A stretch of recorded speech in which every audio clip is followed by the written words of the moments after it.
بسم اللہ الرحمن الرحیم۔ السلام علیکم ورحمۃ اللہ وبرکاتہ۔ موضوع نسل ایک ہمارا موضوع جاری ہے جس کے بارے میں ہم کچھ آگے بیان کرنے کی کوشش کرتے ہیں۔ اپنے ہی گھر میں مہمان۔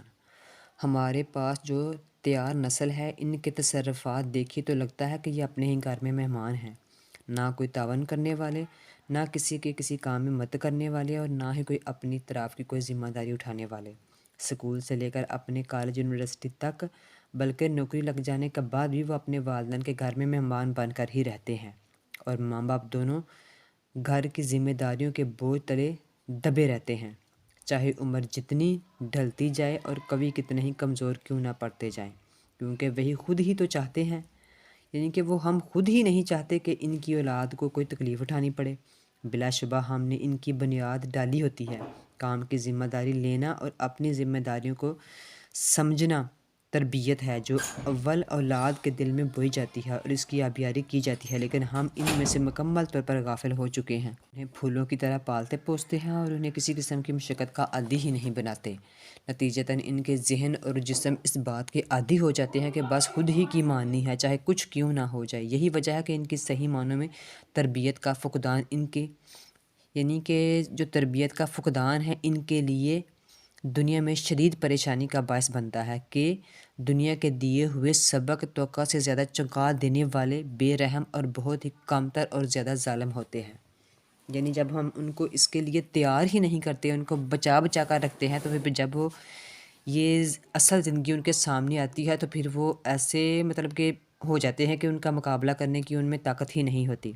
نوجوانی میں بھاری کام۔ وہ ماں جن کے بچے کم عمری میں بڑے بڑے لشکروں کی قیادت کیا کرتے تھے، وہ بچپن میں ان کے لیے بہترین تربیت کا بندوبست کیا کرتی تھی۔ حضرت زبیر رضی اللہ تعالیٰ عنہ لمبے قد کے نہایت ہی طاقتور انسان تھے۔ ان کی والدہ سیدہ صفیہ رضی اللہ تعالیٰ عنہ نے ان کی تربیت اس ڈھنگ سے کی تھی کہ وہ نہایت ہی سخت جان بن گئے۔ مورخین بیان کرتے ہیں کہ سیدہ صفیہ رضی اللہ تعالیٰ نے اپنے بیٹے کو رات کے اندھیرے میں غالباً ایک جھاڑی میں گرا دیا۔ ان کی سہیلیوں نے پوچھا کہ آپ نے ایسا کیوں کیا؟ جواب دیا کہ میں چاہتی ہوں کہ میرا بیٹا اندھیرے کا عادی ہو جائے، اندھیرے سے خوف نہ کھائے، اور وہ اسی طرح اس کی تربیت کرتی تھی، انہیں مارتی تھی تاکہ ان کا جسم مضبوط اور قوی ہو جائے۔ ایک دن کسی نے سیدہ صفیہ رضی اللہ عنہا سے پوچھا کہ آپ نے اپنے بیٹے کو کیوں مارتی ہیں؟